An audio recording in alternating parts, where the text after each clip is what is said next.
Perkenalkan, nama aku Diva Kartika.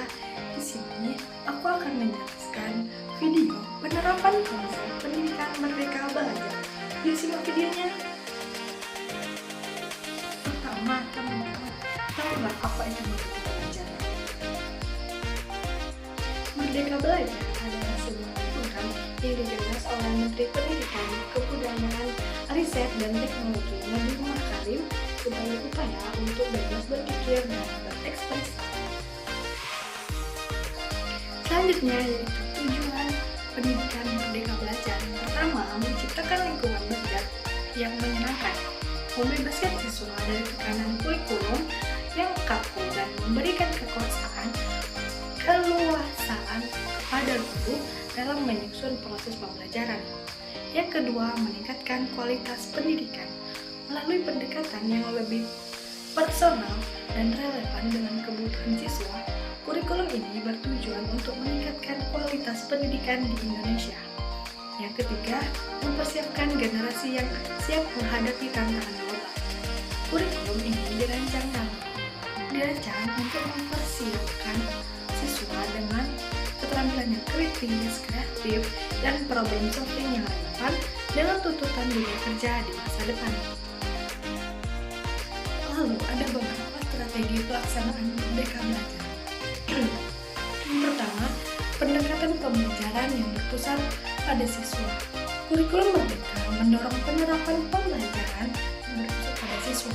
Artinya, siswa diberikan kebebasan untuk memilih metode dan materi belajar yang sesuai dengan minat dan kemampuan mereka. Kedua, penggunaan teknologi dalam pembelajaran. Dengan hadirnya pandemi COVID-19, kurikulum merdeka menekankan pentingnya penggunaan teknologi dalam proses pembelajaran. Pembelajaran daring dan hybrid menjadi bagian integral dalam sistem ini. Ketiga, kolaborasi lintas pihak. Implementasi kurikulum ini melibatkan kerjasama antara berbagai pihak, termasuk sekolah, pemerintah, masyarakat. Kolaborasi ini diharapkan dapat meningkatkan kualitas pendidikan secara keseluruhan. Selanjutnya yaitu peran guru dalam pendidikan merdeka belajar. Yang pertama, mengidentifikasi potensi siswa. Guru sebagai fasilitator pembelajaran bertanggung jawab untuk mengidentifikasi potensi, minat, dan kebutuhan belajar setiap siswa. Dengan mendekati setiap siswa sebagai individu yang unik, guru dapat merancang strategi pembelajaran yang memaksimalkan potensi siswa, menciptakan lingkungan yang mendukung perkembangan optimal. Sebagai contoh, jika seorang siswa menunjukkan kecenderungan untuk berpartisipasi aktif dalam proyek seni, guru dapat merancang pembelajaran yang berbasis seni juga. Yang kedua yaitu mendorong pembelajaran yang aktif. Guru sebagai fasilitator dalam kurikulum merdeka menerapkan pembelajaran aktif, di mana siswa tidak hanya menjadi penerima informasi, tapi juga terlibat dalam diskusi, eksplorasi, proyek, dan kegiatan praktis. Contohnya, guru dapat membagi siswa dalam suatu kelompok kecil dan memberi proyek atau studi kasus untuk diselesaikan bersama-sama. Dalam prosesnya, siswa aktif terlibat dalam berdiskusi, berkolaborasi, mencari solusi, dan memperdalam pemahaman mereka melalui keterlibatan langsung. Ketiga, mendorong kreativitas dan inovasi. Sebagai pendorong kreativitas dan inovasi, guru sebagai fasilitator pembelajaran menginspirasi siswa untuk berpikir kritis, kreatif. Mereka menciptakan ruang di mana siswa dapat mengeksplorasi solusi yang kreatif terhadap masalah, imajinasi, dan mengembangkan keterampilan yang berpikir tingkat tinggi. Sebagai contoh, dalam pembelajaran ilmu pengetahuan, guru dapat memberikan proyek eksplorasi di mana siswa diminta untuk merancang eksperimen mereka sendiri.